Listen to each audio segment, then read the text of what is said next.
My name's Tim Frost. I'm the CEO and founder at Yield App.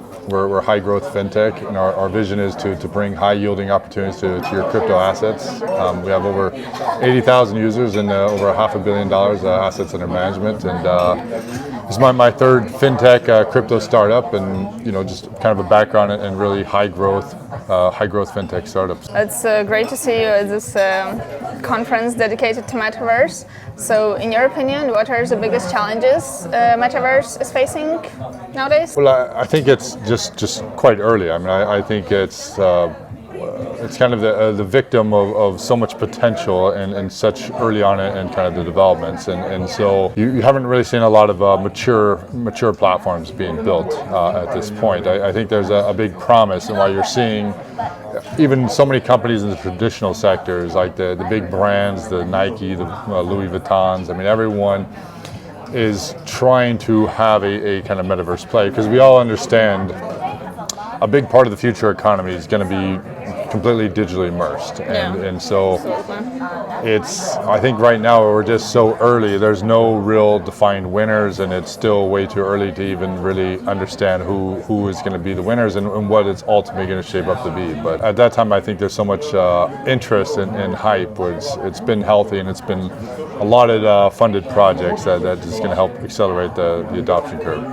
Yeah, actually, but these companies that are now in the metaverse, even though they're not complete, they still receive big funding and they're worth a lot. But as someone mentioned today, there's only 3,000-5,000 of regular users. How can Metaverse overcome this gap? What will help to bring it to be at least somehow mass adopted? Well, the user experience isn't there yet.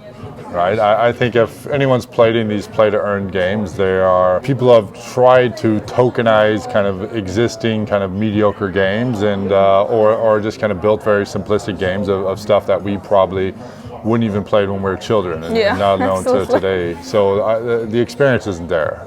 But that being said, I think it's captivated the imagination, and people are going to make very specific games and an experience where people can immerse themselves in it, and they're getting value out. So right now people are mostly participating to earn, and it's really a kind of a one-sided economy. But once I think it really starts to mature and these full economies start to develop, then I think that you're going to see it. But I do personally think we're still many years away from seeing it truly develop. I mean, the way most technology develops and is adopted, right? We have this initial kind of euphoric stage, and I think what's going to come is people are realizing, look, and this is not really yet developed, but I think you're looking, 4, 5, 10 years out. I think you're going to see some really innovative things coming, and most likely even sooner than that. Mm-hmm. Yeah. So you think there should be different kind of projects, ones where you actually have fun and where it's pleasurable to go in the metaverse. You don't only do it to make money. If you're only joining a game for entirely for a financial outcome, and if there's no one joining the other side and essentially a buyer of these assets. These are unsustainable Ponzi's in reality, right? They're not going to go anywhere, and that's what majority of it seems to be at this point. There's not a reason to play, right? I mean, so billions of people play games every day. Yeah. Right. So, and they do this without any sort of financial reward. Matter of fact, they're typically playing and paying to play, at some level. But these games just have to mature and I guess be more creative on their approach, right? Because taking the existing gaming universe and simply trying to insert a token is not going to work, and it hasn't worked. So there's going to have to be new experiences developed, but overall the metaverse topic is so wide. It's the play to earn, the sandbox type of infrastructure, the learning environments. I mean, the word metaverse encompasses, I think, so much. So it's kind of hard to define when we're having this discussion. So since we're still early on, a lot of people want to know like how can they actually profit from the metaverse, not doing like simple play to earn stuff, but invest in something and get like great return.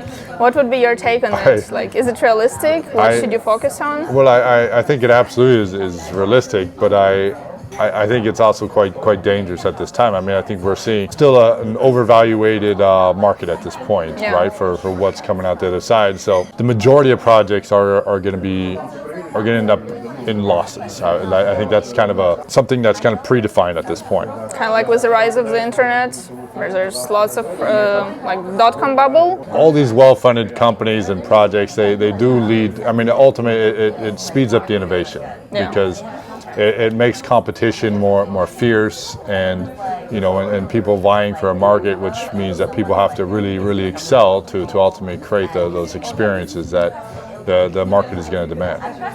Do you own anything in the metaverse? So as a company, I mean, we made our first, I guess, foray into the metaverse. We've partnered with a company called My Reality that's building Yield App Tower in the Sandbox. Oh. So I've started this early development, but we have things kind of underway.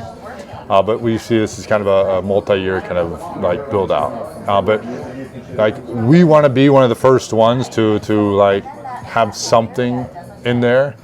And our guys got some really kind of creative things that they're kind of working on, but like we want to provide financial services in the Sandbox is kind of the goal for this, right? And we have a presence, but we think it's the ultimate marketing ground, like for the future. As if the metaverse does what we forecast it to do, I mean, we will see potentially 1 billion people enter it over the next decade, and then this is the next grounds for the marketing opportunities, and where brands can really continue to develop their impact on society. Yeah. When will we see it live? Oh, I think you're seeing a couple years out. I mean, it's under development, but it's the architecture is being kind of scoped out at the moment. Contracts are in place. Things have began, but the Sandbox itself, I think we're still at least a year out, if not a couple years out from seeing like that full launch.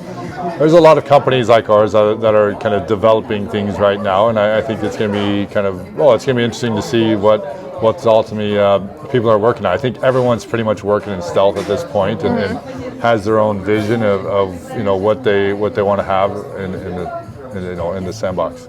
Do you see a problem in the fact that the metaverses that are there now are kind of disconnected? I personally don't. To me, it's a form of social media. It's a form of messenger app. I mean, there's so many different platforms that exist, and so many that have existed. And if you go and look at the app stores, I mean, it's going to be hundreds and hundreds more that we don't even know about, right? But there's also niche communities, and I think that's one of the best things is we all have different interests, we speak different languages, and just the way we kind of want to interact in the groups that we're attracted to. So I think there's going to be all sorts of metaverses that are Metaverse for everyone.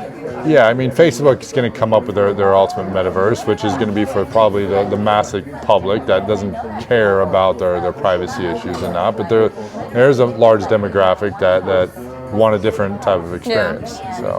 So the last question, do you think Metaverse is currently the next big thing in blockchain crypto?